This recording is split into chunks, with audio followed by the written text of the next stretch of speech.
Year 9, welcome back. This is it. This is it. This is your last formal lesson on crime and punishment. How does it feel?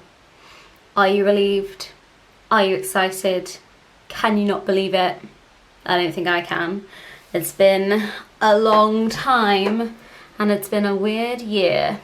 So anyway, today I'm going to talk about abolition of the death penalty. So you should have looked at the two cases, Derek Bentley and Ruth Ellis, or 3 cases, and Timothy Evans. So these cases contributed to the abolition of the death penalty.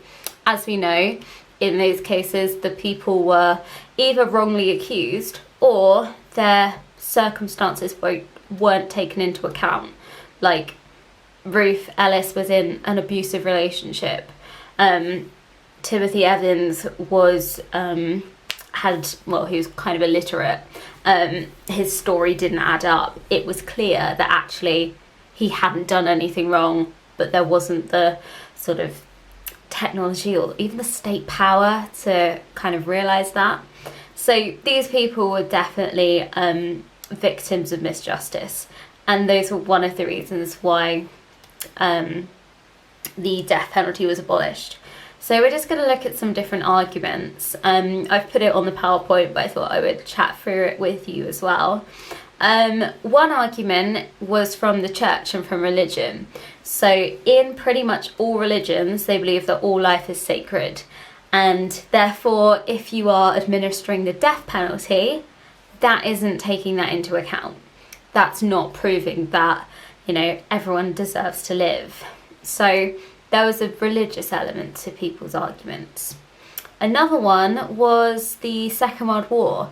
That wasn't hugely long ago. It was maybe 20, 30 years ago. So people alive had maybe fought in the war or had lost people who had fought in the war, or even just had died in the Blitz. People were effective all over the country, whether or not they actually fought on the battlefields. And it sort of brought a new meaning to life. If you died tragically in a war or you knew somebody that had been affected by it, that means that, the mass killing of all those soldiers in the war, but we're still putting the death penalty at home.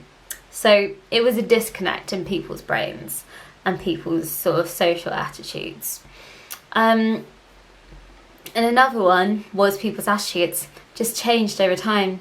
They just thought that it was very sort of old-fashioned. It didn't remind them they weren't alive, but people were thinking about the days of the bloody code when you'd be executed for the slightest thing.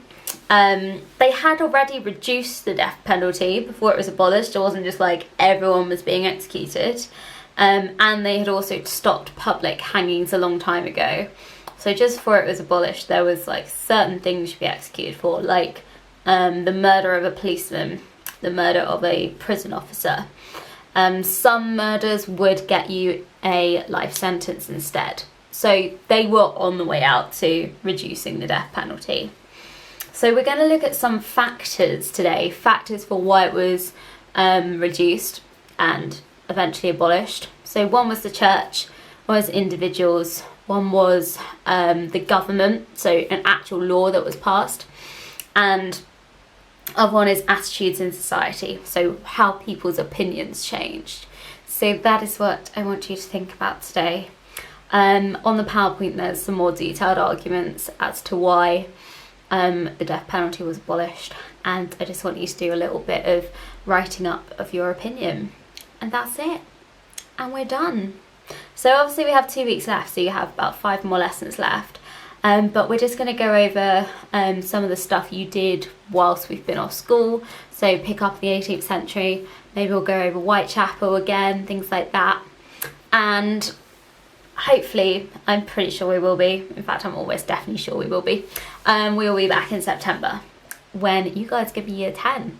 So after this lesson you're done, you're going to start year 10 work, which is exciting.